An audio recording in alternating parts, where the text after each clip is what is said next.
na ano ko nung mga nakaraan. Sabi sa akin ng OG. Ang huli mo daw mimission is yung pera. Huli, okay. Di ba? Parang ang iniisip ng lahat, ang unahin mong mimisyonin yung pera. Diba? Pero mas maganda na huli ang pera. Kasi parang ano yun eh. Pag kunyari nauna yung pera sa'yo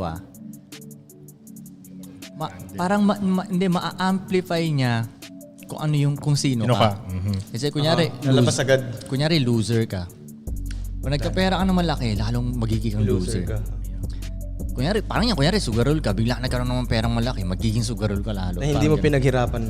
Kunyari addict ka, nagkaroon kang perang malaki bigla, lalo kang magiging addict. So kung parang ang point niya doon, parang sarili muna. Kung astig ka na agad, ilang nagkapera ka pa, yun. Lalo kang astig. Nai-guess mo? Parang ganun.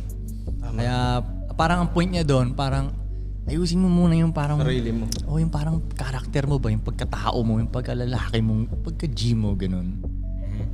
Pero habang ginagawa mo yun, syempre, tatry mo pa rin dumiskarte. Tatry mo pa rin dumiskarte. Pero kasi yun napapansin ko, nakakalimutan ng iba yun eh.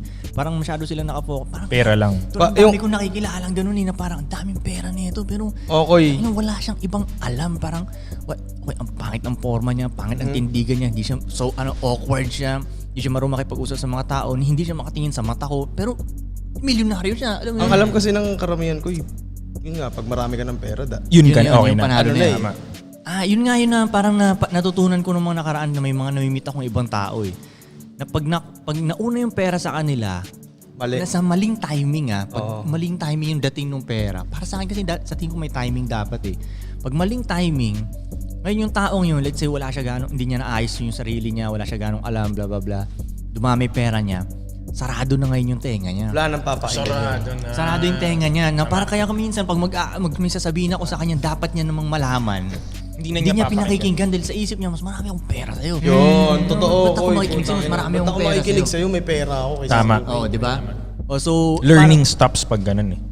Kaya learning fucking stops. Kaya nga parang mayroon akong mga nakilala tol, sila na isipin mo tol yung sinalihan kong shit, di ba? Okay.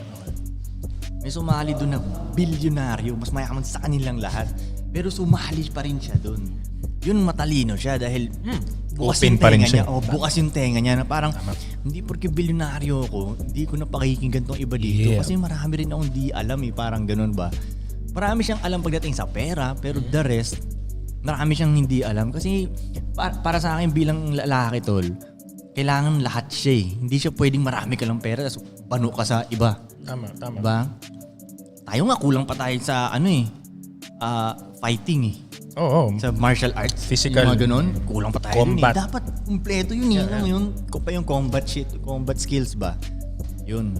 So, yun para sa akin dapat kumpleto siya. Pero yung iba nga akala nila pera lang. Puro pera lang. Ganun. Kasi yun nga, yung mga namit kong tao mo nakaraan, ganun eh. Sarado na yung mga tenga nila. Parang, minsan din may mamimit akong ganun, ganda ng kotse. Tarang 9 million yung kotse, mga ganun. Basta mamahal ng kotse. Pero paglabas,